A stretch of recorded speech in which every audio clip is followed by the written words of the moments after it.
আসসালামু আলাইকুম দর্শক, আমি নাফিস আগ্রো নার্সারির সাথে দিকে রিজাম কামাল হোসেন বলছিলাম। দর্শক, আমাদের এখন যে ভিডিওটা দেবো সেটা হলো আমার এই প্রজেক্টের সেই শশা চাষের একটা ভিডিও, জাতের নাম হলো ময়নামতি। আমরা জানি যে বর্ষাকালীন জাতের ভিতরে ময়নামতিটা অনেক সুন্দর ফল দেয়। আমি গতবারও আপনাদের এখানে শশার বেশ কয়েকটা ভিডিও দিয়েছিলাম, সেখানে আপনাদের দেখাইছিলাম যে ময়নামতি এবং পাশে লাগাইছিলাম ব্রাকশিটের একটা জাত। তো ভিডিওগুলো আছে আপনি। তো এখন এইবারে ময়নামতি লাগাইছি, আর অন্য একটা সাইডে আমি লাগাইছি হলো বীজপাতা শিট কোম্পানির সেই দুইটা জাতে এখানে লাগাইছিলাম, আইকন আর অন্য একটা জাত হলো যে বর্ষণ, যেটা ওটা ওরকম বেশি একটা না, আইকনটাই হলো বেশি লাগানো হয়েছিল। তো এটা খুবই সুন্দর একটা জাত, আপনারা জানেন। আমি অলরেডি হারভেস্ট শুরু করছি। তো এখানে লাগাইছি আবার এটা ছিল গতবারে এমন জুন মাসের দিকে যে আমি যে ওই রাউন্ড মাছা করছিলাম, দেখেন মাছাও খুব সুন্দর আছে, লাল বাস সবই ঠিক আছে।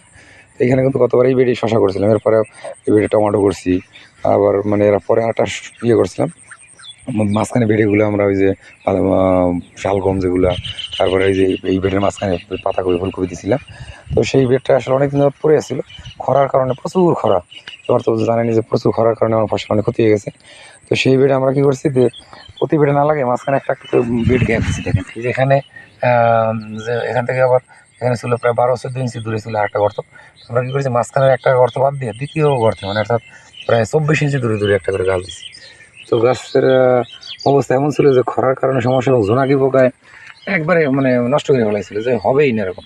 তো পরে আমি অনেকদিন পরে আসার পরে দেখি যে না, গাছের আগার দিকে ভালো আছে। তো পরে স্প্রে দিলাম জোনাকি পোকার জন্য ইমিডাক্লোরভিড গ্রুপ ওষুধ দেওয়ার পরে দেখি 2-3 দিন পরে এসে দেখলাম যে না, নতুন আগা খুশি গজাইছে। চিন্তা করলাম যে না, তাহলে ভালো কিছু হবে। তো দেখেন দর্শক, এর কিছুদিন পরে আবার একটা ভিটামিন দিয়ে দিয়েছিলাম গাছটা একটু বড় হওয়ার পর। তো মাশাআল্লাহ এখন কিন্তু গাছের গতি অনেক সুন্দর, এই যে মাথায় অলরেডি উঠে গেছে। তো আমরা জানি যে শশার কিন্তু ফলনটা নিচের থেকে হওয়া শুরু হয়।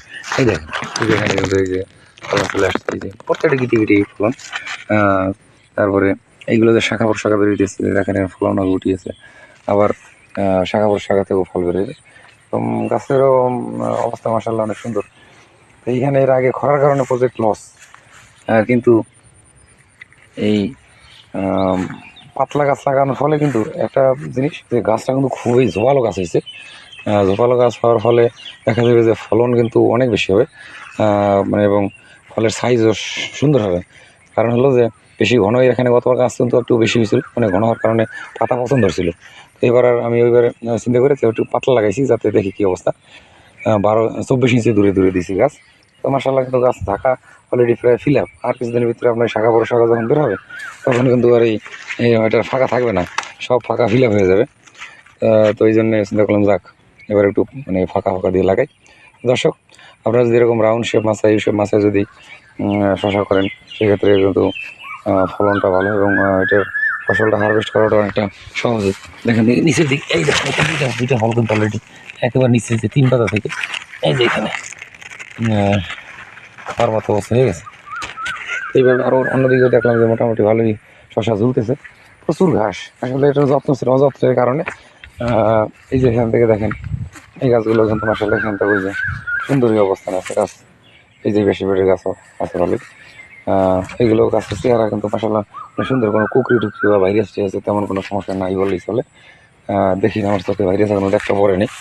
শশা গাছ তো জানি যে আমরা যখন এরকম ফল চলে আসে তখন এই কুকরি লাগা শুরু হয়, হলুদ হয়ে যায়, পাতা কুকরি যায়, তেমন স্প্রেও একটু দেওয়া হয় না।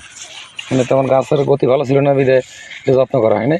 এখন মাশাআল্লাহ অনেক সুন্দর গাছ, ফলন যেহেতু চলে আসছে, এখন আমরা সঠিক যত্ন করলে এখান থেকে হয়তো ভালো একটা মানে ফলন আশা করা যেতে পারে। দর্শক, আপনারা যারা এরকম শশা চাষ করেন, বিশেষ করে বর্ষার দিনে, এই দিনে যদি আপনারা এরকম বর্ষাকালীন জাতগুলো চাষ করেন, সেক্ষেত্রে ভালো ফলন পেতে পারেন। তো ভিডিও অনেক লম্বা হয়ে যায়। তো শশা চাষ সম্পর্কে যদি আপনাদের কোনো প্রশ্ন থাকে, জিজ্ঞেস থাকে, বা কোনো কমেন্ট বক্সে মন্তব্য করবেন, কমেন্টস করবেন, আমরা এর সঠিক জবাব ইনশাল্লাহ দেবো। আর কোন জাত চাষ করবেন, কখন কী সার ওষুধ, এই ব্যাপারেও তো আপনারা অনেকেই ভিডিও আছে জানেন। তারপর যদি কারো নতুন কেউ হয়ে থাকেন, তো তারা স্ক্রিনে দেওয়া নাম্বারে যোগাযোগ করেন, ইনশাল্লাহ সে ফোনেও আপনারা এর সমাধান পাবেন ইনশাল্লাহ। তো সবাই ভালো থাকেন, সুস্থ থাকেন। আসসালামু আলাইকুম রহমতুল্লাহি ওয়া বারাকাতুহু।